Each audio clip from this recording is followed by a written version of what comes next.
Chapter number 9 भोजन एवं स्वास्थ्य। बच्चों अब हम समझेंगे बैलेंस्ड डाइट के बारे में। इससे पहले हमने समझा था जल की और फाइब्रस फूड्स की हमारी बॉडी में क्या इंपॉर्टेंस है। बच्चों हम दिन भर में जो भी कुछ खाते हैं उसको कहा जाता है आहार। लेकिन इस आहार में, इस भोजन में पोषक तत्व कितने उपस्थित हैं, या हमारी बॉडी के रिक्वायरमेंट के अकॉर्डिंग क्या सभी पोषक तत्व उसमें उपस्थित हैं। यदि सभी पोषक तत्व हमारे भोजन में उपस्थित होते हैं तो उस भोजन को कहा जाता है संतुलित आहार। संतुलित आहार नहीं लेने से हमारी बॉडी में पोषक तत्वों की कमी हो जाती है, जिसके कारण हमारी बॉडी कमज़ोर हो जाती है और हमें बहुत सारे बीमारियां हो जाती हैं। तो बच्चों हमें इस बात का ध्यान रखना चाहिए कि जो हम भोजन लेते हैं उसमें प्रॉपर मात्रा में सारे पोषक तत्व उपस्थित हैं। और इसी के साथ हमें फास्ट फूड्स को अवॉइड करना चाहिए, क्योंकि वो क्या करते हैं, हमारी इम्यूनिटी को वीक करते हैं और उनमें कोई भी पोषक तत्व उपस्थित नहीं होते हैं। बच्चों नेक्स्ट हम समझेंगे कुपोषण। कुपोषण क्या होता है। तो यदि आवश्यक संतुलित आहार हमें नहीं मिलता और वो भी एक बहुत ही लंबे समय तक नहीं मिलता, तो हम कह सकते हैं कि वो एक कुपोषण है।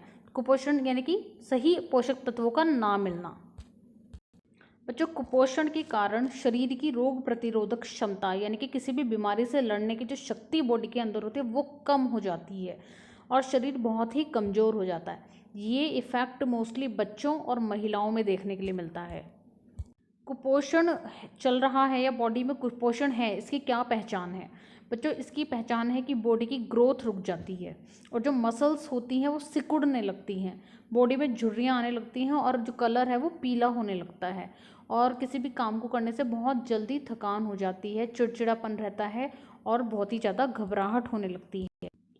बहुत ज़्यादा कमजोरी आना और वजन का गिरना भी इसकी पहचान है। इसके अलावा हाथ पैर पतले होना और बॉडी में सूजन आ जाना भी कुपोषण की ही पहचान है।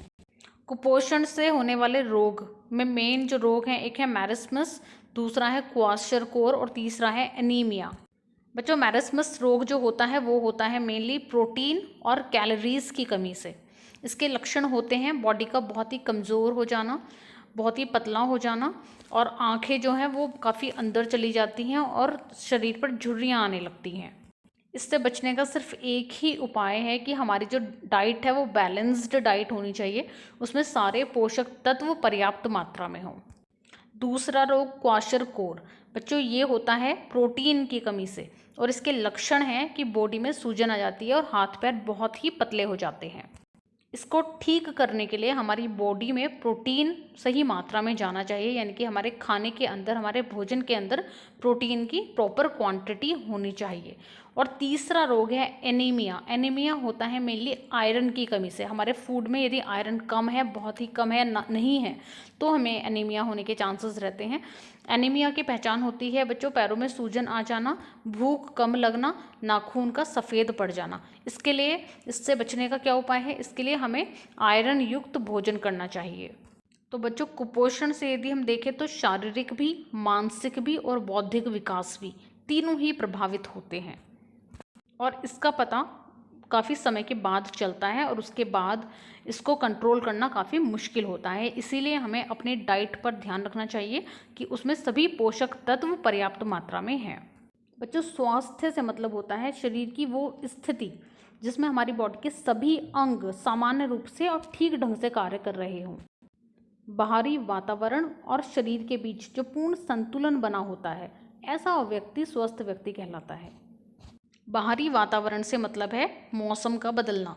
तो किसी भी प्रकार के मौसम में यदि हमारा शरीर स्वस्थ है, कोई इसमें रोग नहीं है, मीन्स हमारी बॉडी में बाहरी वातावरण और हमारी बॉडी में सही सामंजस्य है, तो ऐसा व्यक्ति स्वस्थ व्यक्ति कहलाता है। तो बच्चों ये तो इंडिविजुअली अलग अलग होता है, हर एक व्यक्ति में स्वास्थ्य का जो लेवल होता है वो अलग अलग होता है। शरीर का सिर्फ निरोग होना ही अच्छा स्वास्थ्य नहीं माना जाता, बल्कि शारीरिक, मानसिक और सामाजिक रूप से पूरी तरह से नॉर्मली रहना, यानी कि सामान्य दशा में रहना ही स्वास्थ्य कहलाता है। यानी कि स्वास्थ्य वो अवस्था है जिसके अंदर फिजिकली, मेंटली और सोशली कार्य करने की जो क्षमता है वो उचित प्रकार से उस कार्य को अंजाम दे सके, उस कार्य को कर सके। मान लीजिए एक व्यक्ति का फिजिकली वो स्ट्रांग है बट वो मेंटली उतना स्ट्रांग नहीं है, तो उसको स्वास्थ्यता की श्रेणी में नहीं ला सकते, यानी कि उस व्यक्ति को स्वस्थ नहीं कहा जा सकता। सिमिलरली मान लीजिए कोई मेंटली स्ट्रांग है बट उसको फिजिकली कोई प्रॉब्लम है, तो ऐसा व्यक्ति भी हेल्दी व्यक्ति नहीं कहा जा सकता।